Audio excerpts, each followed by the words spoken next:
Joining me right now is New York Congresswoman Elise Stefanik. She is the House Republican Conference Chair and a member of the Intelligence and Armed Services Committees. Congresswoman, it's good to see you. Thanks very much for being here. What did you make of the testimonies last night? Well, first of all, this is a partisan political witch hunt. It truly is a political circus. Look no further than the fact that they ran it during prime time hours. Maria, as you and I both know, a typical serious congressional hearing happens during the day, typically starting at 10 a.m. In addition, they hired a producer, the former president of ABC News, who is the same producer that covered up for Jeff Epstein and was called out for that. So this has been shameless. And what's important for the viewers to know is this is an illegitimate committee. There were no Republican appointed members appointed by the minority leader. That breaks over 230 years of precedence in the House. And most importantly, the American people are concerned about inflation. They're concerned about the crime crisis across this country, skyrocketing energy prices, as well as the border crisis. There's absolutely no primetime hearing that the Democrats are doing focused on that. So this is a political distraction, and it will do nothing to ensure that the Capitol is safe and secure in the future. I know that you and Kevin McCarthy wanted to be able to appoint Republicans to this panel, but Nancy Pelosi would not allow it. She chose Liz Cheney and Adam Kinzinger. Does that mean that the subpoenas that this committee sends out are not enforceable, are not legal? That is correct. Because this committee is an illegitimate committee, it's the first time in our nation's history that a congressional committee, the minority party, does not have the right to make those appointments. Kevin McCarthy did appoint Republican members to that committee, and Nancy Pelosi took the unprecedented step of stripping them from that committee. That's not according to the rules of the House. That's not according to the rules passed by the Democrat majority. And it's a requirement that any subpoena issued needs to be with discussion with the ranking member. There is no ranking member on this committee because the ranking member would be the minority appointed, so in this case, the Republican appointed position. Now, those Republicans, that ranking member would have been Jim Banks. Nancy Pelosi refused to seat him. What Republicans have done is we have continued to focus on our own investigation, making sure that we are taking the steps to make sure that the Capitol Police has the resources and training they need to harden the Capitol, to make sure that we never face a security breach like that again.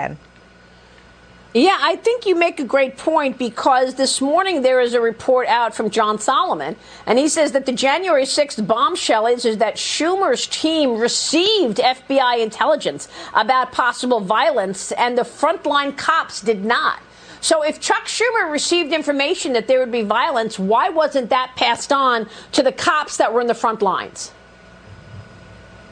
It's an important question, and it's a question that Republicans are asking. Another bombshell aspect of John Solomon's reporting that comes directly from the U.S. Capitol Police is we know that President Trump requested the National Guard days before. It was Nancy Pelosi and Chuck Schumer's office who failed to ensure that there was adequate security at the Capitol. We also know that not only Chuck Schumer, but I believe Nancy Pelosi's office had that intelligence leading up to January 6th.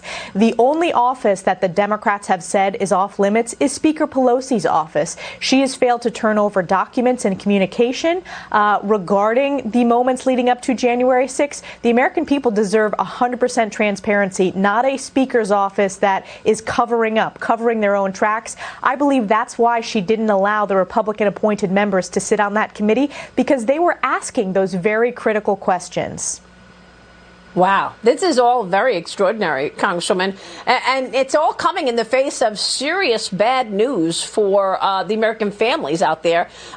You know, we have inflation, we have foreign policy that is questionable, we have gasoline prices at all-time highs. The Afghanistan botched withdrawal has had massive implications, and we haven't had any accountability for any of this. The cabinet remains Jennifer Granholm on energy and Pete Buttigieg transportation, Lloyd Austin. And yet House Speaker Nancy Pelosi says she's not worried about losing in November. She says this is not about that at all. Listen to what she said yesterday. Got to get your reaction to this. Watch. I do know that elections that happen now have a lower turnout than those that happen in November, and we expect to have a big turnout in November. And we have absolutely no intention of losing the House. No intention of losing, Congresswoman. My response My response to that is, like Joe Biden, like all of the House Democrats, Nancy Pelosi is tone deaf to what the American people are going through. On every metric, unified Democrat government has failed the American people. When I talk to my constituents in my district, it doesn't matter if they're Republicans, Democrats, or independents, they are suffering. I talk to young families who have to drive hours to purchase baby formula. I'm a young mother myself. They are rationing baby formula on our shelves in this country. This is something that we have not seen in my generation over the course of my lifetime.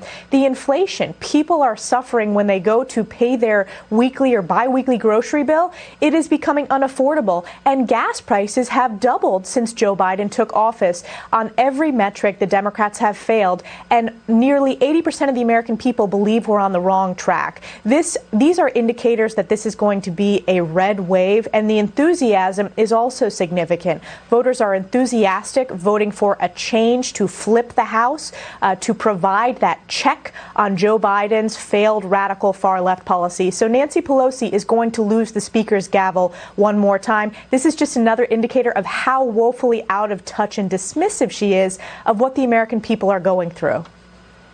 Well, viewers are very dismayed by this two standards of justice. Can you commit to viewers that you're going to be tough on the other side, and you are going to investigate some of these massive questions? You've got Russia collusion lie. You've got what you just talked about in terms of the January 6th situation, and you know, people knew that there was going to be violence, and the Capitol was still vulnerable. Will you be investigating these things?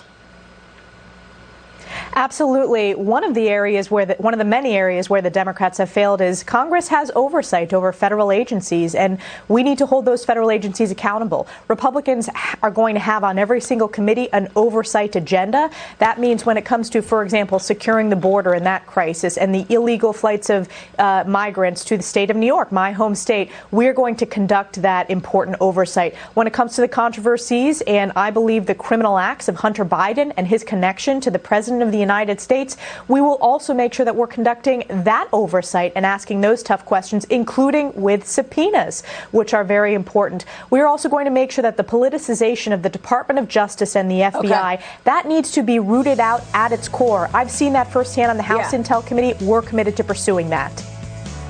Well, we have to know more about that, because the FBI certainly should be looked at post all of these issues. Elise Stefanik, thank you so much.